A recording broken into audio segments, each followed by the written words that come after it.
In this video help, I'm going to be covering the iPad selection screens drop-down, and I'm going to go to the trip information for the iPad. Now, as you recall from the last video, there is a trip information also for the iPhone. Let's go ahead and look at this iPad version.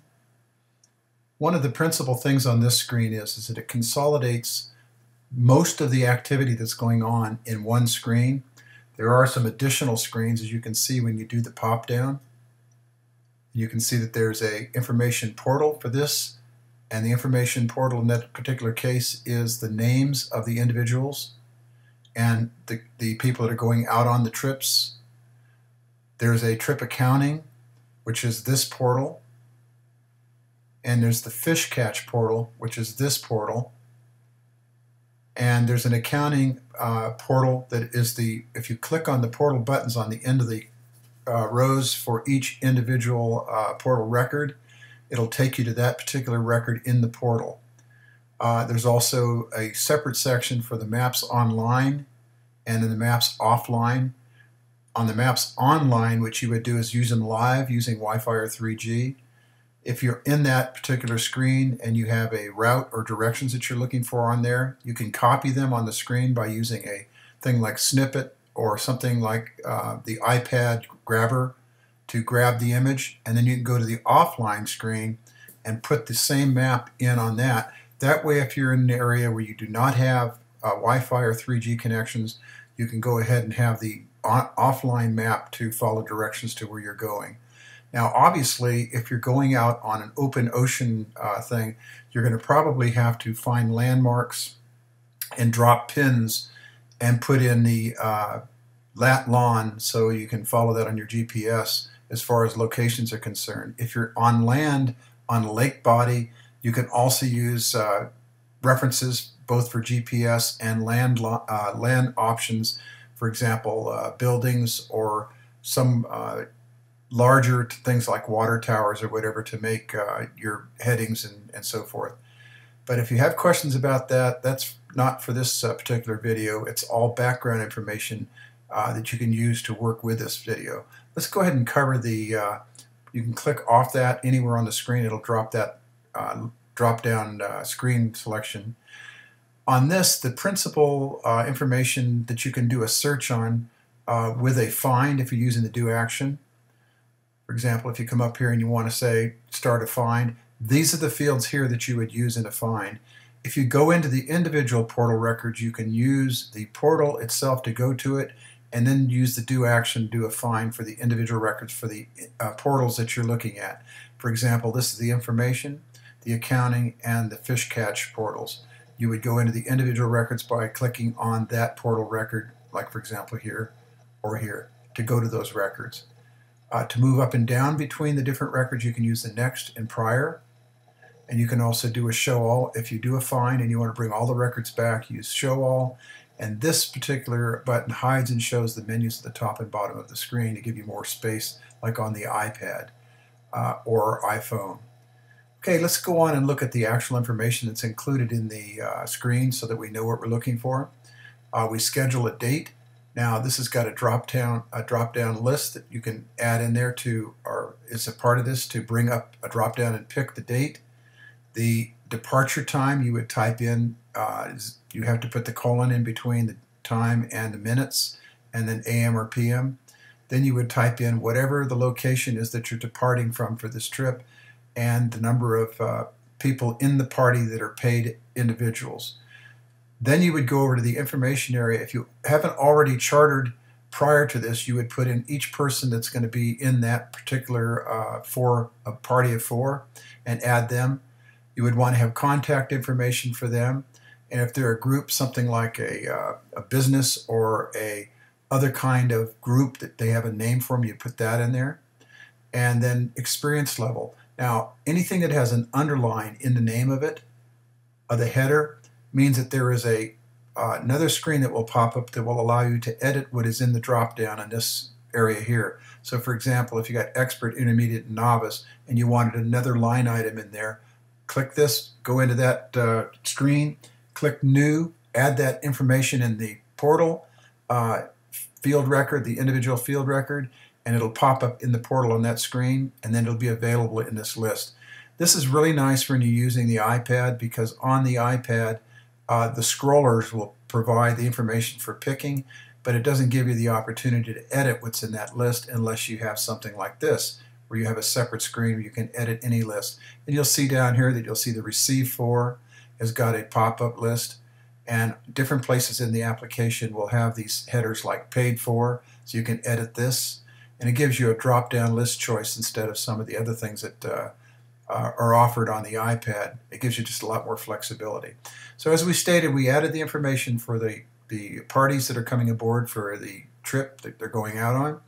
The next one is trip accounting, and trip accounting does two things. It watches your debits, which are things you're paying out for a trip, and credits, that are things that you're bringing in information and money in from. And what you would do is you put the dates at which that you actually are making these entries. You put the amount of the cost, or the amount of the credit, which is cash coming in. You put what it was paid to or paid for, and in this case it typically would be something like maybe fuel for the boat, or soft drinks, or food, or something like that that you're bringing out on the trip that is going to be either consumed by the party or yourselves as the crew. And then if it's received from, it would be one of the party members up here that is paying fees or deposits or whatever that they're paying for. If they're kicking in for some of the food, there would probably be a food cost that you'd have in here, and that would bring in money to help cover your expenses. And then you have Received For, and this is trip charter and a deposit. So you have the individual items that you can put in there that, once again, you can set up whatever you need to and edit it before you actually start using it, so that you can have the items that you want on there. And again, if you go into a portal record, the portal record is going to be covered separately. But if you go into the portal record, you'll see this individual row.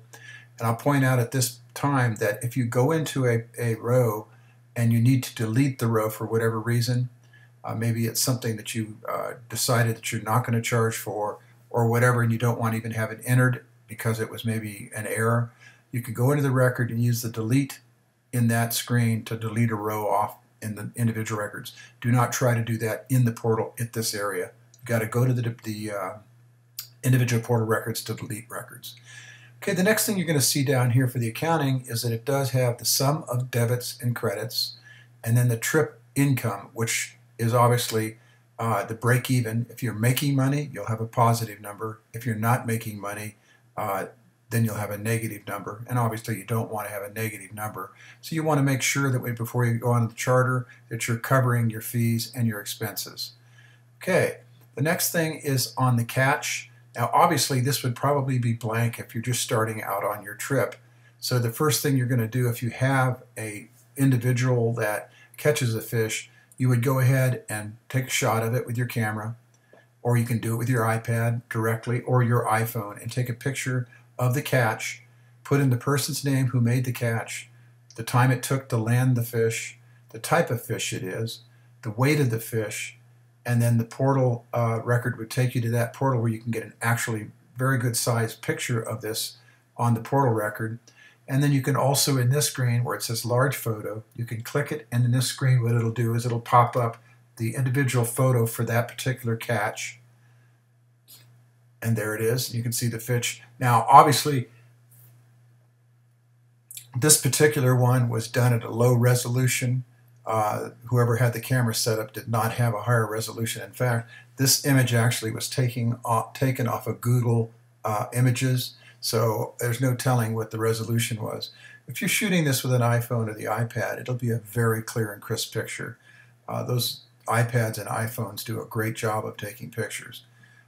In the small version, if I click off this, it's going to go away. You can see that the photos here look pretty good. Now watch this. If I scroll this, it'll scroll down and go to the next set of photos that are in there.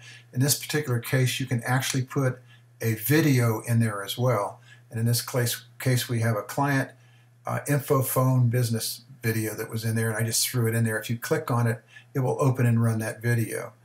If you put a regular iPhone type of video in here, it will allow it to run within this screen area, and when it pops up, you can enlarge it to see the whole image as it runs as a video. So you have some options about what you can do. Obviously, you can do still shots and videos in this area if you'd like to. Now, to scroll back, just go ahead and either lift the bar or click at the top of this to bring back the other images that were in there. The way that these work, by the way, if you have it on the iPad screen, and I'm using a cursor because I'm on the desktop, but if it's on the iPad, you would tap on it. And what it'll do is it'll say Insert from Library. On the desktop, it'll say Insert Picture or QuickTime for a movie.